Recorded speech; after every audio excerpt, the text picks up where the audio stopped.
Most people think living on a boat is just a weekend, but longer. No, not really.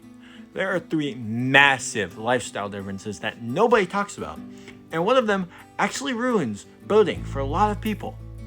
Stay until the end so you don't get blindsided.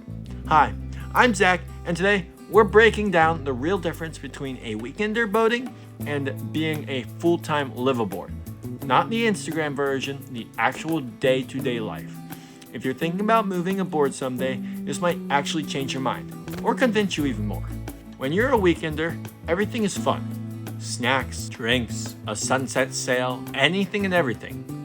Back home, Sunday night. You're basically on vacation. But when you live aboard, the boat becomes your house. Laundry, dishes, grocery runs, water tanks, trash runs in a dinghy. Fixing something, always. There's a joke among sailors. If you want to ruin a hobby, make it your lifestyle. Funny part? It's kind of true, unless you love simplicity and problem solving. Weekend trips feel spacious, but try living in 300 square feet with another human 24/7, 365. If you have a partner, this is the ultimate compatibility test.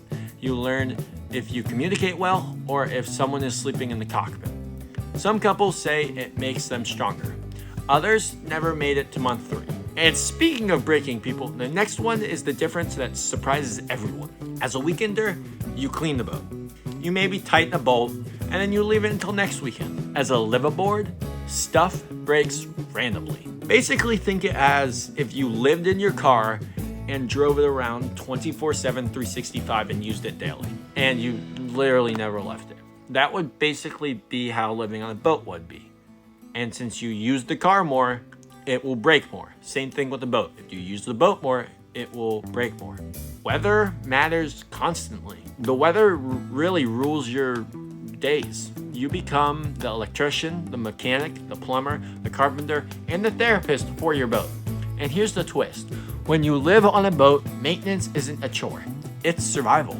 Some people love that sense of independence. Some people hate it and sell the boat immediately. On weekends, everything feels magical. When you live aboard, sometimes it feels lonely. Storm nights happen, strong winds happen, months away from your family, no hot showers for a week, groceries by dinghy, hauling jugs of water. A lot of people won't admit it, but the mental game breaks more boaters than money ever does. But here's the flip side. Every morning you wake up, your backyard has changed. The water is quite literally right outside. Dolphins swim past your bedroom. You own your time. You own your life. You're not stuck in traffic. You're not staring at some apartment walls. Your life becomes an adventure. Liveaboards don't just live cheaper, they live differently and better. But something no one expects for some reason is a lot of liveaboards spend less money than weekend boaters. Why? Well, if we're sticking with the boat, the main reasons is when you're out partying on a boat, you typically spend more on the snacks, the drinks, the diesel, the fuel, the this, the that. You spend more on everything because you're only out there for a weekend and it's typically a party. But when you live on the boat, it's not a party all the time. It's your daily life. So you don't always get all the drinks and the snacks that you normally would. And if you did, you probably would drink them like you're at home because the boat is your home.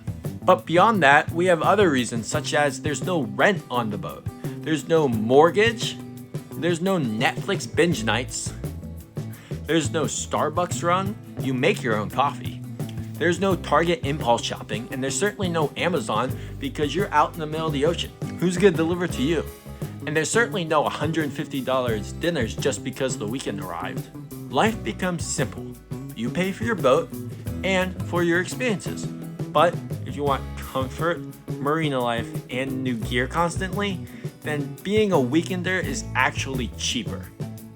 So which one is really better? If you want comfort, fun, and zero stress, weekender. If you want freedom, adventure, and don't mind a little chaos, liveaboard. That's me.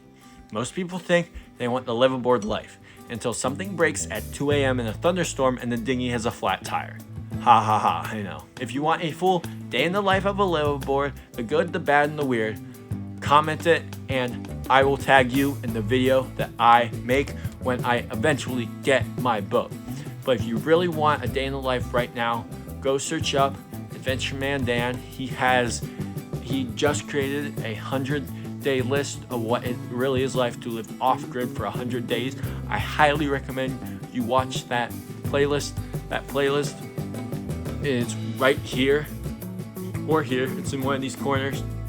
And that will be the link to day one of his beautiful sail to the Bahamas.